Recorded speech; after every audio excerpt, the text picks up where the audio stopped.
Okay people, we've just been doing some multiplying of some mixed numbers for part one. Now we're looking at part two. We're going to divide some mixed numbers. Okay, so again we'll look at a couple of examples of these and you can see different situations. If I got 1 2/5 and I'm dividing that by a half. Usual thing with a mixed number, you want to make it into a top heavy fraction. Before we can do anything on this, let's do that first. 1 big number times the bottom number 5 and add the top. 1 times 5, add the 2, all over 5, and I'm dividing that by a half. 1 times 5 is 5, plus 2 is 7. So I end up with 7 over 5 on this side. Okay, and I'm dividing that by 1/2. Now, if you remember this this little trick with dividing fractions, this KFC trick, this only works for dividing, but it's worth keeping in mind as you get near your exam and you're struggling with this topic. Just try and keep this thing in mind. You're keeping the first fraction the same. Yeah, keep the first fraction the same. You're flipping the second fraction, and then you're changing the sign from a divide changing the sign from a divide to a times.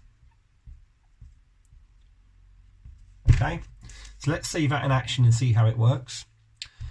Keep the first fraction the same, that's the k bit, so I'm still writing 7 over 5. Flipping the second fraction, so instead of writing 1 over 2, I'm changing that to 2 over 1, so I'm flipping this upside down. Okay, and I'm changing my sign from a divide to a times.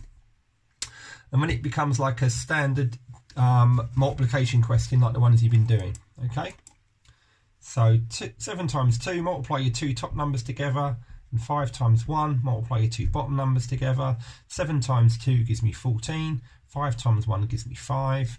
That's the answer. If I want to make that back into a mixed number again, how many times does 5 go into 14? Or 5, 10, 15, well 15 is too big. 5 is going to go into 14 twice with 4 left over, 4 remainder. My bottom number stays the same. So that's one example. Okay, so let me rub this out and we'll look at another one and see if we can get our head around it. Let's go for, if I can look at a question here for me to do, let's go for 2 1/3 divided by 1 1/5.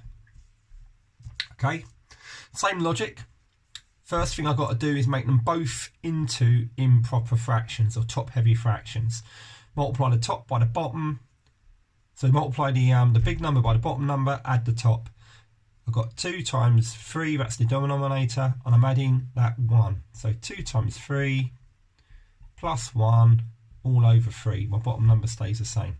2 times 3 is 6, plus 1 is 7. I end up with 7 over 3 over here. On this side, I've got 1 1/5, so 1 times 5, big number times the bottom number, big number times my denominator. Add my top number, my numerator. I'm going to end up with 1 times 5 plus 1 all over 5. Okay, keep my divide there. 1 times 5 is 5, plus 1 is 6, all over 5, and that's what I'm left with. Once I've got this situation set up, once I've made these mixed numbers into top heavy fractions, then I can start looking at this KFC trick that I can do, okay, to get this answer. Okay, so I'm keeping my first fraction the same, 7 over 3, keep the first one the same, flipping the second, so instead of writing 6 over 5, I'm going to change that to 5 over 6, I'm flipping this, and then I'm changing my sign from a divide to a times, and then I've got this question to work out. And again, multiplying is just the most straightforward of the different fraction operations you can do. You're just multiplying the two top numbers together and the two bottom numbers together. Yeah, 7 times 5 is going to give me 35. 3 times 6 is going to give me 18. Right, 18 and 35. How many times does 18 go into 35? I mean, I'm fine with that answer, 35 over 18, but if I want to make it into a mixed number again, I know if I put 18 and 18 together, I'll get 36. 36 is too big, obviously, but 18 doesn't go into 36 twice. 18 is only going to go into, 18 isn't going to go into 35 twice. 18 is going to go into 35 once, with 17 left over. My bottom number is going to stay the same. It's still going to be 18 as the denominator. 1 and 17 over 18 is my final answer on that one. I'll look at one more very quickly. If you have something that's like this, let's go for 3 1/5 divided by 5. Again, a bit similar to that one we're looking at on our part 1 when we got a 5 as a whole number. I'm going to make that into 5 over 1. Then I can deal with it. Then I can do this sort of question. If I leave it at 5, it's going to be fiddly. Make it into a top-heavy fraction. 5 whole ones is the same as 5 over 1. I can write it like that. I'm going to make this into a top-heavy fraction like I would normally do. 3 times 5 plus 1 is going to give me 16. I'll write it out.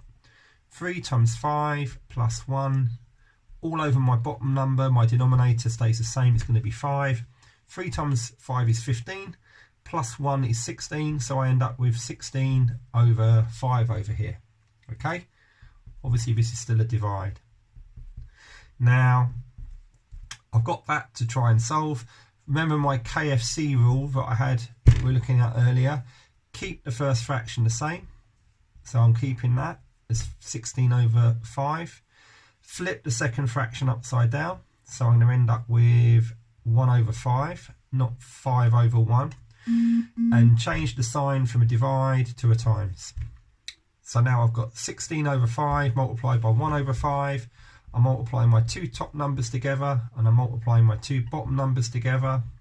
16 times 1 is going to give me 16.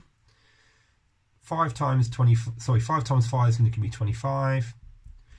That's going to be my final answer, 16 over 25.